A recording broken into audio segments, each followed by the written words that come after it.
Today's Consumer Alert is the second in a series about your new ride. Yesterday, we told you about the 6 best days to buy a car, the day after Christmas through New Year's Eve. Deanna, today we're talking about the best time to buy a used car. That's right, Brett. And according to the folks with iSeeCars.com, the best days to buy a used car are New Year's Eve and New Year's Day. That's because there are 47.9% more deals than average. But according to Carfax, there are more than 97,000 cases of odometer rollbacks last year, making New York third in the nation. Crooked sellers roll back the odometer, make the car look as though it has fewer miles, which raises the value of the car. So, before you begin your hunt, you need to see how it's done. I'll show you the tool right here. This is plugged into the OBD2 port. Let me translate. OBD2 stands for Onboard Diagnostics Second Generation Port. It's the standard connection to your car's brain. This tool helps diagnose what's wrong with your vehicle. All we have to do is plug into it. Doesn't require really any type of formal training. Can anyone Yes. buy that tool that you have in your hand? Yes. So there's no licensure requirement for this.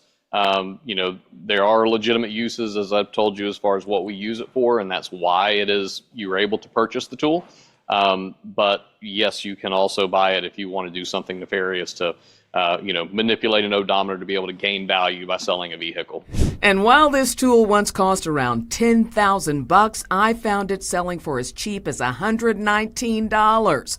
So for less than $120, an unscrupulous seller could hawk a vehicle for thousands more than it's actually worth. Consumers lose on average about $4,000 in value when they unknowingly buy a rolled back car. And that's not even to mention the maintenance costs that could come in the weeks and months to follow. And odometer rollback is frighteningly easy. For example, this truck has more than 310,000 miles on it. And I've inputted about 100,000 miles. So I'm going to hit enter right now, and you'll see in just a couple seconds that's going to communicate with the instrument cluster. It'll flash, and now we've got 100,000 miles on this pickup. Oh my gosh. So is it easier now than it used to be because, you've got that digital reading? Yes. I mean, in the past, analog odometers, little wheels that roll over, you required to take the whole thing apart, really go through some turmoil to be able to take the dash apart to go through something like that. And you can see how easily this was done. Very easy, and it took just seconds. Now, there are several free sites where you can check a car's odometer history. I'll have links to that on our website, WHEC.com. Experts also recommend you get a full vehicle history report. Of course, Carfax sells those. There are also free sites as well. Again, I'll have links for you in the body of this story on our website. And lastly, before you buy any used car, you should have it checked out by a reputable mechanic. And that's your Consumer Alert.